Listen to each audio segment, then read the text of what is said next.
Quiet, numbskulls, I'm broadcasting.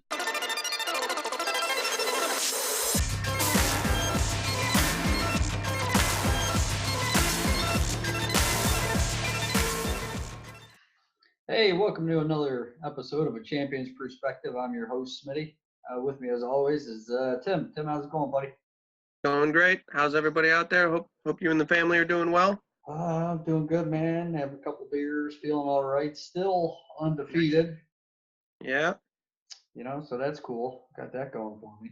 Yeah, that's yeah. I got my ass beat. If your defense scored points like a normal week, I might have pulled out a victory there, but 33 points out of a defense it's like we were saying on the last video, the defense is a big part of this, and you proved that point with another victory to stay undefeated for sure. Yep. With a lot of our going over the games last week, Timmy, we're going to see a lot of 1 and 0 point returns from people's defenses. You really gotta take a look at that. Yep. On the opposite end of the spectrum, Pete is still winless. Yeah, Pete's really hurting after Saquon went down. So he's the one who traded for Antonio Brown too. So that doesn't help. Trading starters for guys who are out of the league and then losing your number one pick, it's tough to come back from. So, we'll see. It looks like he made some waiver wire moves, and we'll see if those guys can pan out for him. So, Scully, I'd like to one more time reiterate my apology. I laughed at the time a lot, made a funny video about you making this trade. You're kind of laughing at me now because Thielen is a rocket, and Brown is just a turd. See what happens when you let your wife make your fantasy football decisions, Scully. Good things happen. So don't listen to us. Keep listening to Denise. There, she'll lead you straight. All right, Timmy. Let's jump into Week 5 results. We'll start off with me versus you. 125-5 to 106-9. I was down a couple points Sunday night. At the end there, and it came down to it. LaTron McCoy just kind of took a dump on you. Yeah. I go over your team here. Lamar Jackson put up only 8.5 points. James Conner with 11.5. Aaron Jones was making me sweat with 42.5 points. Tyler Boyd looking good with 22. Zach Ertz gets his first touchdown of the year. About time. 11.7. 1 point from your defense and 0 from your kicker. Yep. And that'll hurt you. Yep. When you get down to those tenths of points of games, the sides, or points like we were, special teams start showing up. Yeah, 33 points will show you something. When you get, what'd you get, 70 points between your quarterback and your defense? That's Yep, roughly. It's a good start, I guess. It's tough. That's tough to overcome. 70 points between any two players is going to be tough. Like we talked. What? Go ahead there. Especially when my quarterback underperforms. 2 weeks, first 3 weeks he's a rock star. Last 2 weeks he's a turd, and you're like, oh boy, which one's he going to be long term? So we'll see. Hopefully he gets back. That's the toughest thing about having a quarterback that goes Jekyll and Hyde on you. Sometimes. Like we've talked about the Matty Ice effect. When he takes a dump on you, the next week he's going to go hot. So you need to stay in the trenches and pick him. That's the hard part. Like this week, Matt Ryan puts up 37.9 points.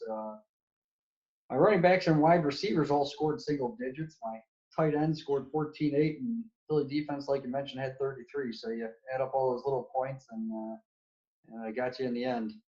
Yeah, it was a good win. Good. I mispicked that one, so it is what it is. Next up, we got Scully versus Puff. Scully just hammers at him and McCaffrey. 182.3 to 131. Puffer put up good points, He did. I would be pissed about Puffer. That sucks, man. Puffer's team finally showed up this week for drafting all those running backs as high as he did. He had Gurley with 15.7, Dalvin Cook with 21.8, Leonard Fournette with 21.5, and Goff showed up with 22. Calvin Ridley with 14.8. He had a great week. 131 points is nothing to shake a stick at. It's a great week. His defense had put up 13, but 182. You just can't make it happen. Looking over Scully's team, Tom Brady of old, 27.9. Yeah. McCaffrey 46.7, Derrick Henry for 13.8, Julian Edelman with 19, Thielen with 27. Scully's defense gets 10, and his kicker gets 16. You know, he's doing special teams right over there. Yep. See, moving on to the next one, I've got brother Bill versus Ron. Bill also put the hammer on here. This could be the biggest lopsided win of the year with 163.9 to 73. I don't know if Ron just decided to sit people or not. I didn't take a close look at this, but Prescott for Bill had 32.5 points. David Johnson, 15.5 points. Ended up having a tight back to me at the final drive of the game. Josh Jacobs showed up with almost 30 points. Amari Cooper had 38, and he had 10 points from his defense and -1 from his kicker. So Bill really put up some points there. Yeah, it's nice when you get, I forget what the fantasy football term is, but when you get the quarterback and the wide receiver and they go off on the same day, that's just, you're basically doubling up there. Yeah, That's when all. you're stacking them. We got a lot of stacks. We got a lot of stacks in the league. You got me with Matt Ryan and Julio Jones. You got Bill with Prescott and Cooper. You've got Mac with Teddy Bridgewater and Michael Thomas. Ben's got Watson and Hopkins. Yep. Back to this game. Ron made a big trade for Rivers. Well, he took a dump with 4.1 points. Zeke had 15.1. Allen Robinson shows up with 21. I can't wait for Ron to keep putting him in his lap because he'll keep screwing him. He got 3 from his defense and -1 from his kicker. Another special teams slate there. And I believe he's got the Bears defense to me, but, it is what it is there. Yeah, the defense is hard to pick because, you can have a stellar defense, just, statistically. They put pressure on the quarterback, and they play another good team. So can you sit the Bears defense? They can score, get an interception, return it for a touchdown, get 3 or 4 sacks a game, or or it's a close game and they give up 10 points and the Bears win the game, but they score very few points because it was just a close game. But the defense played well. They stopped them, low scores, no turnovers though, no 1 or 2 sacks, and it's like, ugh. But you can't really sit them because they're explosive. And you don't sit the Bears D. I agree with that. Right. Moving on, we got Ben versus Adam.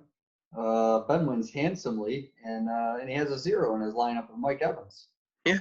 Watson puts up a staggering 56.7 points. Jeez, DJ Shark, man, that guy. DJ Shark whatever, with Shark. 30.5. Scholes drafted that. You know what, Scholes? You owe me. Steal of the draft, man. You owe me, Scholes, because I showed you that mock-up simulator on my phone, and you got to play with the app, and you did about 12 mock drafts sleeping over my house. You owe me from Shark. Just let me know. But I still think it's funny that Holbrook made fun of me for how I picked these things, because now next week Ben's going to score about, I don't know, anywhere between 50 and 75 points, and that's just how his team goes. They all score, and they all get touchdowns, and then none of them score, and none of them get any yards. And it's it's the Jekyll and Hyde. So it's You know what, to me, the rest of his team, besides Watson and Sharp putting up points, they had there's a lot of single-digit numbers there. Yeah. But he does have AJ Green, sitting on his bench waiting to come back. Yeah. A couple of weeks away for that. Over on the flip side, Adam's still making out with this Russell Wilson trade. Yeah. Gets Russell almost Wilson's 38 carrying him. points out of him. 10.5 points of Kamara. I got that backwards. Kamara had 21 points and 0 points from his defense and 3 from his kicker. Yeah. Is that going to make a difference? 136.5 to 89.6. Maybe not, but makes you feel better for your next week. Your special team's going to shit the bed. Next up, Timmy, you've been in this position before. We got Mac versus Nick. Mac pulls it out with my game was actually closer, but by 2 yards closer. 9/10 of a point. Yeah. Anything under a point to lose by just sucks. I know Mac don't care. W's are W's. Yeah, W's. Getting back to another one of those stacks, Timmy, Bridgewater is 37.5 points. and Michael Ingram. Thomas. Ingram has 11 points. Lindsey woke up, got almost 23 points. Michael Thomas having 32 points. Juju working with the third string quarterback gets 11 and a half, and he gets 12 from his kicker. Yep. On the flip side, Mahomes comes back down to earth, gets about 18 and a half. Nick Chubb, who comes up short Monday night. Where's your 50 points this week, Nick Chubb? You Nowhere. Fucking a-hole. I know he's a Brown and I love him, and it's not his fault they don't feed him the ball enough, but Yep. Cost me a W. Seattle keeping up with Chris Carson, puts up 20 and a half points. And Godwin with 26 and a half points. And Fuller, something like the most scoring points for a wide receiver since blah, blah, blah, with a fat 45.7. And he gets 10 points from his kicker. Not bad. He's got 1 or 2 more games of Fuller, so I hope he takes advantage before he pulls a hammy or something and he's out again. But whenever he's in, he's electric, that's for sure. Last up, Timmy, we got Cole versus Pete. Cole wins 103 to 78. Like we mentioned earlier, Cole keeps Pete in the 0-win department. Wentz doing Wentz things, with 13 points. Sony Michel with 18 points, surprisingly. Mack with 16.8. Cooper Kupp with 19.7. And Cole gets 13 from New England defense. Has really been doing a good job for defense. Yep. Pete, let's see, Pete's lone bright spot. I probably should have spell checked this, but it says his lone bright spot was a burrito with 29.9 points. I don't know what the hell that means. I just saw that note. I'm like, I hope maybe I missed something. I should have asked you before we started, but I'm like, what the fuck's a burrito? Yeah, should have spell checked that. Sorry, Pete. I don't know who the hell had 29.9 points on your team, but maybe it was Antonio Brown. It was half your score anyway. So, but you did have 2 zeros also in your starting lineup. Pete, I don't know what you're going to do here. Maybe you're looking to make big trades. Saquon Barkley still a couple weeks away. You got a lot of 1-4 teams out there. You got Timmy, you got Puffer, you got Adam. So everybody's 1 win away from, or 1 loss away from being tied with you. So there's still hope for you, not to be a dumpster fire. That's right. You're close. You got a lot of flammability there. True story. But just keep chucking them burritos up there and see what happens. I'm going to have to go back and take a look at that.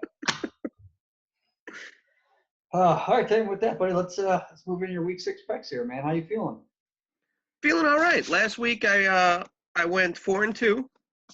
So that brings the grand total up to 15-9 for my picks so far. That would pay out. Yeah, we'll see. It'd probably help if I didn't pick me every time too, but it is what it is. Like half of my losses.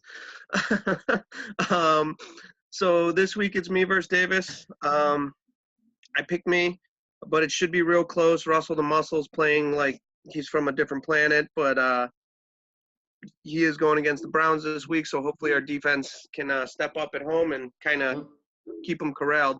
Brown's got 2 cornerbacks back. You got the Ward and the Greedy, so we'll see how them schmucks do. So that was me winning over Davis. Next up, we have Mac and Scully. I picked Scully, but then I was reading that McCaffrey's might be out. If McCaffrey's out, that could be real bad for his team. Pretty big deal. But if McCaffrey's in, the guy's a machine. So he touches the ball like 60%, 70% of the time or something ridiculous. So I pick Scully to win if McCaffrey plays. So Scully. And then Cole versus Smitty. I actually, because of the Matty Ice effect, I picked Cole. Wow. It really is going to depend on Matty Ice, but after that week he had last week, he's probably going to dip and get you about 7 points. And with Eckler splitting time, I don't think you're going to get another 30 spot out of your defense. So I'm put that one on Cole to win. Oh, holy smokes. And then it could just be bitter beer face too. But that's how I see it. Ben versus Bill. I actually did pick Ben to win. Even though it's the tale of 2 Bens. I figured he might buck that trend this week. If Dak and Amari go off again, it should be very, very interesting. But they are going I'm thinking against the it's going to Jets. be more of a Deshaun Watson and Hopkins week. So that's why I picked Ben. I think that stack's going to do better than Bill's stack, and that's why I picked it. Puff versus Pete, I picked Puff. It looks like that stable of backs is churning. Puff's team's putting up a lot of points. He's just playing some people on some bad weeks, man. So maybe Pete's the week that cures him. If not, he could be. If Pete beats Puff, they'll be like locked up for that toilet bowl trophy going. Can't keep and then Puff Nick down, versus, you know? Yeah, and then Nick versus Ron, I picked Nick's team to win. Ron's team seems to be struggling a little bit for some consistency. Me saying that probably means they're going to score 130 points. But I think Nick's team's kind of just been, they've been scoring points as well. Like he's been scoring points on a weekly basis. When he loses, it's not by much. So we'll see. Ron's team's been up and down. So without that consistency, I kind of went with Nick's team to win. So that was me, Scully, Cole, Ben, Puffer, and Nick for the W's. Yep. All right, Timmy, well, that'll do it for another episode of A Champion's Perspective, buddy. I appreciate your time and your research as always. Yeah, no worries. Anytime, man. Always a great time. And don't forget, fellas, you can always drop in a video. If you don't like what we're talking about, feel free to drop in a video and call us out on it. Or set it up and come sit on it and join the show and have a chat with us. Both very good options. Yep. Hey, we're flexible. We got the room. We got the time, guys. All we need you to do is show up. Yep. All right, Timmy. I'll catch you later, buddy. Yeah, have a good one. Good luck this week, everybody.